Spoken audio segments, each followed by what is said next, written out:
Hello friends, जैसे कि हम अभी तक जान चुके हैं कि सिलिकॉन वैली बैंक और सिग्नेचर नामक दो अमेरिकन बैंक इंसॉल्वेंट हो चुके हैं और खबर ये भी है कि फर्स्ट रिपब्लिक नामक एक और अमेरिकन बैंक कोलैप्स हो सकता है। अमेरिका की बैंकिंग संकट को 2008 के लेमन ब्रदर्स बैंक क्राइसिस के बाद सबसे बड़े तौर पर देखा जा रहा है। वर्ल्ड बैंकिंग सिस्टम भी इन संकट से अछूता नहीं है। स्विट्जरलैंड की एक बहुत बड़ी बैंक क्रेडिट स्विस भी अभी हेडलाइन बनी हुई है for all the wrong reasons. आखिर क्यों एक के बाद एक बड़े बैंक्स कोलैप्स हो रहे हैं? क्या ये कोलैप्स इंडियन इक्विटी मार्केट को अफेक्ट करेगा?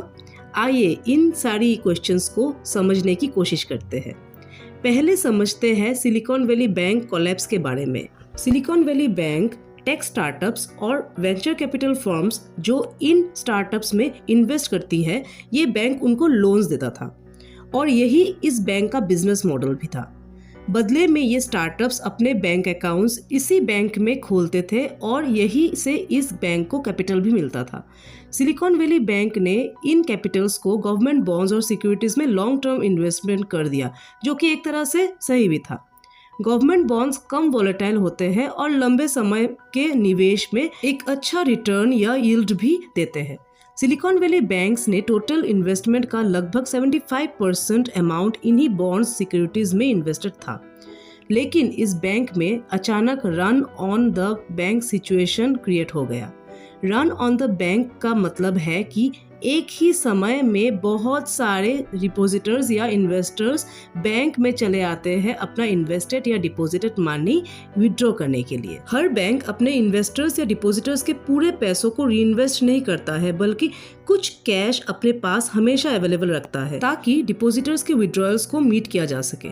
सिलिकॉन वैली बैंक के केस में ये हुआ कि बहुत सारे डिपॉजिटर्स एक साथ अपना पैसा निकालने बैंक पहुंच गए, जिससे बैंक में लिक्विडिटी इशू हो गया। बाद में बैंक को मजबूरी में अपने $21 बिलियन के बॉन्ड इन्वेस्टमेंट्स को $1.8 बिलियन लॉस में बेचकर कैश अवेलेबल करवाना पड़ा और इससे बैंक को बहुत बड़ा घाटा हो गया और फर्दर बैंक इंसॉल्वेंट हो गया। बैंक ने $2 बिलियन फंड रेज करने की भी कोशिश की ताकि लॉस रिकवर हो सके, बट फेल हो गया और ये बैंक ऐसे ही कोलैप्स हो गया। अमेरिका के बैंकिंग रेगुलेटर ने इस बैंक को आखिरकार 10 मार्च 2023 को बंद करने का निर्देश दिया। सिलिकॉन वैली बैंक के कोलैप्स के बाद खबर आई है कि एक और अमेरिकन बैंक कोलैप्स हो गया, जिसका नाम है सिग्नेचर बैंक। ये सिलिकॉन वैली बैंक के कोलैप्स का ही एक इफेक्ट था।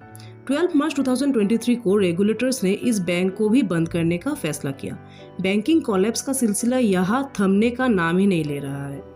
अब दो और बड़े बैंक, जिनमें एक और अमेरिकन बैंक और दूसरा स्विस बैंक, जिनकी कोलैप्स की आशंका की जा रही है। अमेरिकन बैंक जिसका नाम है फर्स्ट रिपब्लिक बैंक और स्विस बैंक जिसका नाम है Credit Suisse. First Republic bank का शेयर प्राइस पिछले एक हफ्ते में 74.25% ड्रॉप हुआ है, जबकि क्रेडिट स्विस का स्टॉक प्राइस 15 मार्च 2023 को 24.24% ड्रॉप हुआ है। दरअसल क्रेडिट स्विस को 2022 में बहुत बड़ा लॉस हुआ है और इस बैंक के सबसे बड़े इन्वेस्टर सऊदी नेशनल बैंक ने क्रेडिट स्विस को फर्दर फंडिंग करने से मना कर दिया है। देखा जाए तो सिलिकॉन वैली बैंक के कोलैप्स के बाद दुनिया भर के बड़े बैंक्स में कोलैप्स के चांसेस बन रहे हैं। अब क्वेश्चन ये है कि क्या ये संकट इंडियन बैंक्स को अफेक्ट कर पाएगी या नहीं। हालांकि पिछले कुछ ट्रेडिंग सेशन में इंडियन इक्विटी मार्केट्स और बैंकिंग सेक्टर स्टॉक्स प्राइसेस में डाउनफॉल देखने को मिला है, लेकिन इंडियन मार्केट और बैंकिंग एक्सपर्ट्स का कहना है कि इंडियन बैंकिंग सिस्टम्स अभी भी इस बैंकिंग क्राइसिस से दूर है। इंडियन बैंकिंग रेगुलेटर्स के हिसाब से भारतीय बैंक्स अभी इस तरह की किसी भी क्राइसिस को फेस कर सकती है। Thank you and have a nice day.